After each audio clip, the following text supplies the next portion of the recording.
Dr. Allinson, you were elected in Ramsey, and the question is now, why do you want to be Chief Minister? Well, to be honest with you, somebody's got to do it. I said before the election that if I was given the opportunity and if the people gave me a mandate from Ramsey to come back in, I'd throw my hat in the ring. Why? Because I think we've reached a crucial time in our island.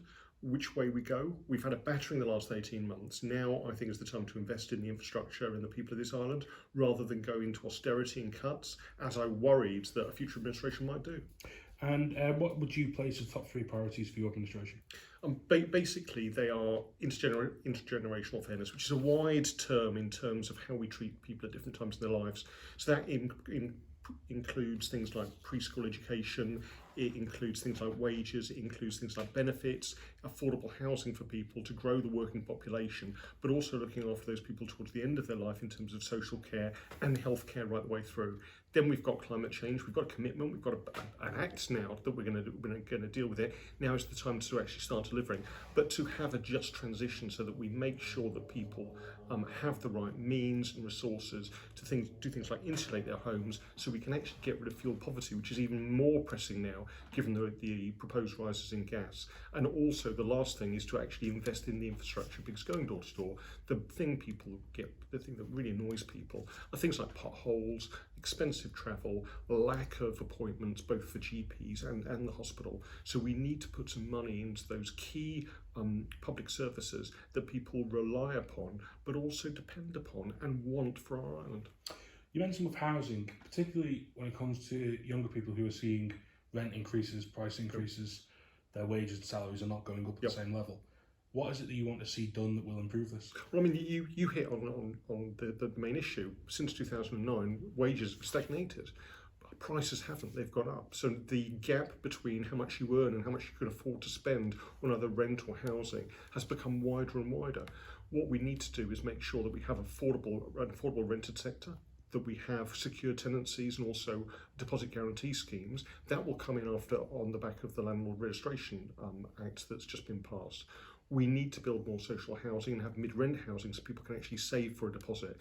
And then we need an updated first buyer scheme whereby people can actually afford a mortgage on a decent house, but also there are various options that government can bring in and should bring in terms of a mortgage deposit guarantee system whereby people can actually get that ability to buy, which is often, unfortunately, cheaper to rent. In terms of increases, at the minute, obviously you've mentioned it as well, looking at a gas increase, would you, as either an individual or as a leader of an administration, support this 27.5%, or would you seek negotiations amongst gas? And also, if this does go up, would you support an increase in the fuel allowance of 27.5% to match that? Yeah, I mean, I have real problems with the proposed increase because of the business structure of Manx Gas, because they haven't hedged for future purchases, and therefore any increases they want to just pass straight on to the consumer. So I have big problems with that. However, I'm currently talking to the various regulators, and we need a decent regulator market.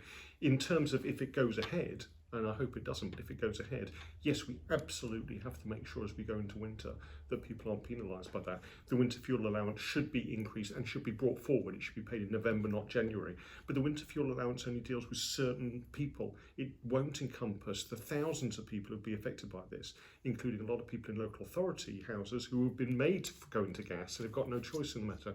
So we need to have a really reactive system through social security for anyone who's actually on benefits, or those people not on benefits, working families who are just about managing, but an increase on this might tip them over the edge. An extra £30–40 a month might be too much for them during a very difficult time over winter as well. So we need Treasury really to grab this by the scruff of the neck and get a comprehensive plan forward to guarantee that people's livelihoods aren't affected over the next 3 months.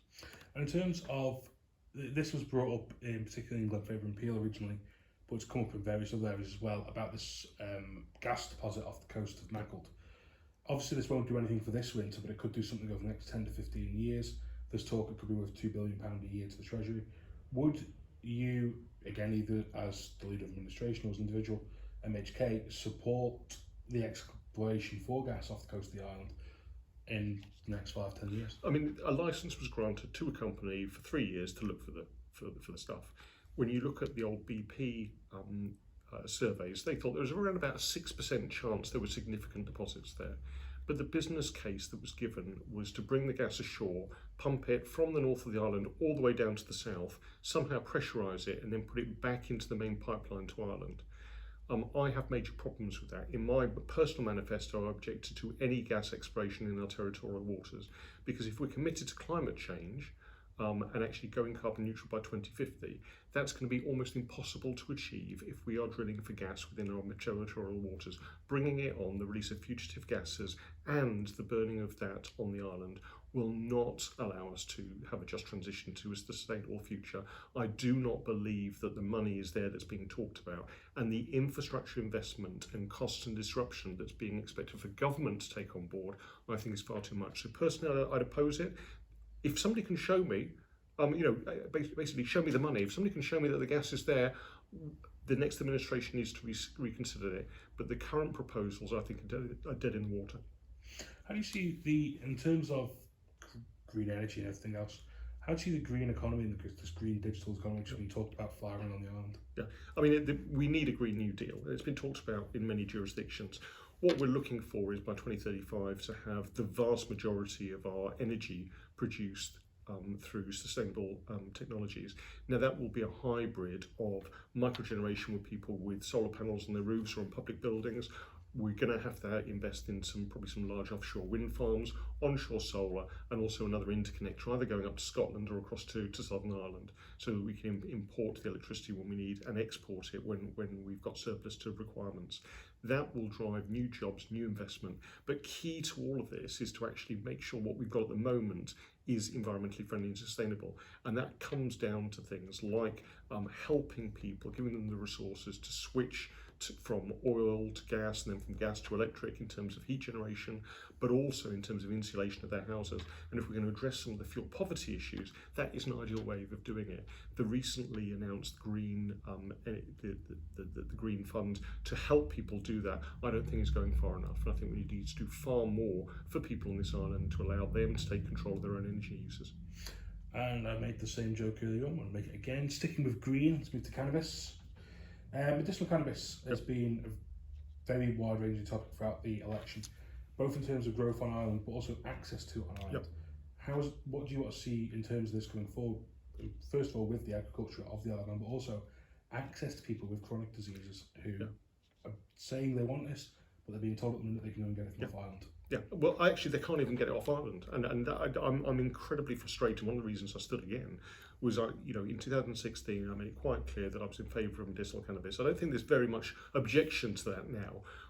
We've got the ability now for people to grow it on the island for export, but the Department of Health and Social Care have continually blocked import licences. So actually, if you do a consultation with somebody in the UK who's on the register who can prescribe cannabis products, and they send a prescription over, you can't get it here. And you can't go over to Liverpool and get it from a pharmacy there and then we'll bring it back without the risk of prosecution. You need to get rid of that straight away. But also the whole idea of medicinal cannabis needs to be linked with a review drug policy which actually decriminalises and eventually legalises cannabis use for everyone. Medicinal cannabis first and then go far wider than that. Just on that though, David Ashford has, in his role as Health Minister, has said repeatedly that he wants to see medicinal cannabis on the island, but it's been, for better word, your profession, the GPs, which have blocked this. What is it? No, it's not at all. I mean, in terms of prescribing cannabis, there are clinics in the UK who can do virtual consultations with people who would then actually get the drug from a registered pharmacist who already have opiates or who already have diamorphine, which is basically a form of heroin, in the fridge. So they're used to dealing with controlled drugs.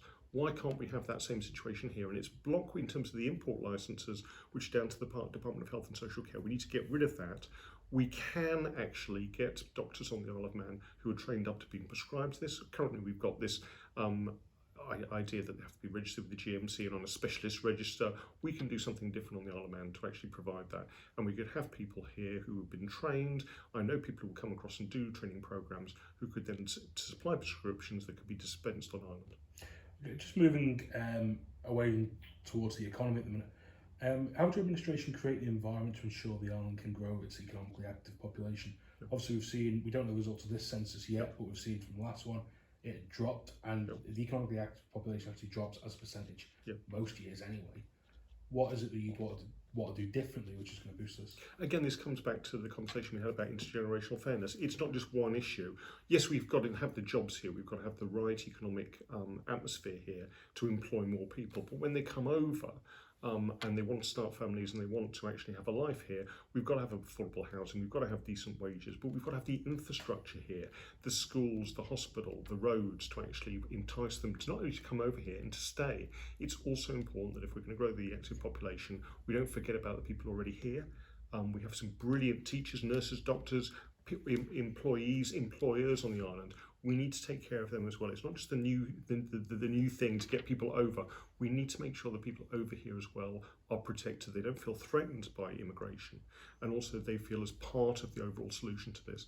Because going forward, if we're going to grow the economy, we need more people here, more people working, more people paying tax, but also more people benefiting from the wonderful island where we live on. In terms of KPMG are doing this work about the island's future economy, how can the average person believe that this is going to work, and do you believe it's going to be the right sustainable future? The average person needs to see some benefits for them through any economic development. They don't just want to see a big factory going up and a few new Porsches driving around the island. What they want to see, jobs there available for both them and their family. They want to see the standard of living on the island improve. They want to see the facilities on the island improving. And if we're going to get to a critical mass whereby more people want to open cinemas, restaurants, roller skating rinks, ice rinks, whatever, if we can get that critical mass increasing, then I think more people will see the benefits of economic growth. But again, if you want to have a socially progressive administration, it has to be for everyone, not just for the few. In terms of the outgoing administration, communication has been often troubling at times, I think, from a media point of view in our selfish world, if we want access to politicians, but also in terms of the public and how they've been communicated with. How important do you see resetting that relationship, and how would you do it? It's crucial because the media are there to act as a conduit for information to politicians and from them. It has to be a two-way process. I mean, when you look back over the last 5 years, it started with the Paradise Papers and Panorama coming over, and it sort of gradually deteriorated from then. Then COVID came and everyone was doing everything virtual, and we haven't had that reset, so we haven't had face-to-face conversations between ministers and journalists in the way that we should do. The first thing the new administration needs to do is sit down with all the media outlets here and say, right, what do you need? In the past, they used to have a weekly press conference on a Friday, and you'd have the chief minister, any of the other ministers there, any of the other news that they wanted to impart, but also they'd answer questions from the media as well. We need to reset that. Is it Friday? Is it Monday? Is it Tuesday? Which is the best day for you to actually get that going again? We've got quite an extensive communications division in government, but we don't have a permanent director for it. We need one. We need a decent communication strategy, because if we don't have that link with conventional media and yourself and with Jeff and all the things you're doing, we leave that void there in terms of information, and it's very easy for that to be filled by misinformation through social media. In terms of civil servants, which is a topic which came up again and again and again everywhere I went during the election season, and you've got issues like the Liverpool landing stage, you've got issues like the promenade, and you could arguably say that the minister has lost his seat potentially off the back of these sorts of things, but there's an element of people see senior civil servants never being held accountable, and it's the Isle of Man, we know who these people are, it's different. Do you think, really, how are you going to change this attitude that people have towards civil service? And in terms of that, how are you going to improve the delivery of what they're doing? I mean, don't get me wrong, I've seen, particularly over the last 18 months, civil servants going above and beyond their duty to keep this country going through one of the worst crises we've ever had, working stupid hours to actually get us through COVID. And I'd like to thank them, definitely. I think in terms of the higher echelons of the civil service, there are issues there in terms of accountability, in terms of regular appraisal, and in terms of the structure of government. DOI obviously got a bit of a beating over a number of projects, and I think when you look at the scope of DOI, it's not really surprising. They're being asked to do far too much, and what you need to do is possibly look at reorganising that, breaking it down into separate operational units that deliver on highways, that will fix potholes, that deliver on transport and make sure buses run on time. But that needs financing, and what we've seen over the last 5 years is Treasury micromanaging some of this and removing the budgets, particularly from transport, to driving up bus prices and getting rid of some of the routes that we needed, particularly in rural communities and up in Ramsey. But overall, we also need to make sure that we don't have a centralisation of power. into the Cabinet Office. I've seen that over the last couple of years. The Cabinet Office have been asked to take on more and more and more work without the resources, without the people and the shared budgets across departments necessary to deliver on it. So for instance, poverty, that's not one department's job, that has to be pan-governmental. But we have yet to get everyone around the table with a pot of money to deal with poverty. I mean, I would love to put the food bank out of business as a government and say, you're not needed anymore because we've got a decent social security system here that will deal with most eventualities that will drive people into poverty. So we have to review both the scale of government but also the accountability of those senior civil servants. Just in terms of that restructuring government, do you believe the current structure is fit for purpose? I have major problems with it in terms of the both the responsibilities put on the Chief Secretary and also responsibilities put on the Chief Executive Officers. I think we need to have more resources putting in to support them so that they're doing some of the policy and strategy, but we have people actually delivering, because I think a lot of the complaints from my constituents was we see all the talk, but we can't see any change actually on our street. And we need to make sure that actually what is decided by politicians is delivered by the civil servants. But in terms also of the departmental makeup, in terms of the number of departments we have, I mean, we've got Justice and Home Affairs, which isn't technically called that. We've got Policy and Reform, which is the ministry for whatever else we can't think of where to put it. Do you think that is working, or do you need a restructuring of? What I don't want is for the next administration to spend the first 1 or 2 years moving the deck chairs all over again, because we've had that, and it just makes it just confuses the issue. What we need is to have an administration that's driven by outcomes. So I don't really care who delivers on a policy strategy. I don't really care who actually sorts out affordable housing. What we need to do is make sure that the people who can make those decisions are all around the same table with a decent budget to actually make sure that we deliver on the commitments that we make to our population. Speaking of the population, the voters, I don't really want to spend too long on this, as I said to Mr. Cannon. The issue of how the Chief Minister is elected has come up again. Obviously this time is different to what it was last time, and the MLCs no longer have a vote, it's just MHKs. But there's still a feeling amongst a good number of people, and it could just be the twittering classes, but there isn't a level of the public should have a greater say. And I know you're going to say that you're doing this, you've done others, you're doing the hustings as well, but do you think it's time that the public are more involved? And second to that, would you support a Tynwald committee to be created to look at what can be done for 2026, if that involves the public coming in, or if that involves a different system? And which of these systems would you prefer? The answer to that is yes. I mean, yes, we're doing things like this, but the people who elected me don't get a chance to elect a Chief Minister. And I was the only candidate to say, even before the election, that if I was given the chance, I'd stand for Chief Minister, and I'm delivering on that. When you look at should the person with the biggest popular vote become Chief Minister, I have problems with that, because that would have been me in 2016, because I got the most votes. But I was coming in without any experience of politics, Tynwald politics at all, and without being a minister. So was that right? Probably not. I've yet to see a way whereby you could get more public participation in electing a Chief Minister that would also provide an effective government, that would provide that the Chief Minister had the confidence of the people also in Tynwald, in terms of the MHKs. So in terms of a Tynwald committee set up to look at the other issues and other ways of doing this, whether that's enhanced electronic voting or whatever, I'm absolutely up for that. Show me a way of doing it that's fair and provides the right outcomes, I'll sign up to it. And just finally, it's start with a negative and end on a positive on this one. If you aren't successful in this bid for Chief on Tuesday, would you serve in the next administration if asked to? I'd need to see what that administration wanted to do and what the makeup of it was. One of the reasons I'm standing for Chief Minister is I am concerned that a future administration might just carry on doing exactly the same, might carry on trying to increase reserves and not invest in the future of this country. If the administration that's being formed actually is socially progressive and has got people I can work with and can work with me, I would absolutely join that, and I'd take up any role that was offered to me. And equally, if you are successful, now at the minute it is just you, Mr. Cannon, but we all know funny things can happen in politics. Funny things can happen and funny things are being said. But if you are successful, would you at this stage say you'd want Mr. Cannon on whoever else? Absolutely. Alf Cannon is a seasoned politician. He's got a lot to offer this country now and in the future. any chief minister coming in should use all the available talent. But we've also got 11 new members here. We've got the most diverse team we've ever had. We've got to seize on that as well. Should never be co-men. This should never be jobs for the boys.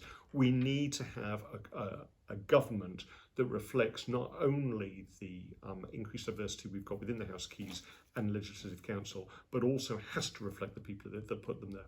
Just finally, since you brought up the new members, in terms of if you were forming a council tomorrow morning, would you look at the seniority of people who have been in for more than the 2 weeks they've been in now, or would you look at the person coming in who could do the job? Look at the skill set, look at where they come from, look at what they can bring to government. But we also need to have decent succession planning. So we need to get people into government and then allow them to develop their skills. And we must have some sort of reshuffle in a year or two's time so that some of the new people get a chance to be ministers. Ministers on the Isle of Man are an endangered species. We've got 3 left from the last administration. We need to make sure that we've got that skill set developing for the future so that we can actually have an effective government, as I said, that delivers for the people of this island. Dr. Allinson, thank you. Thank you very much.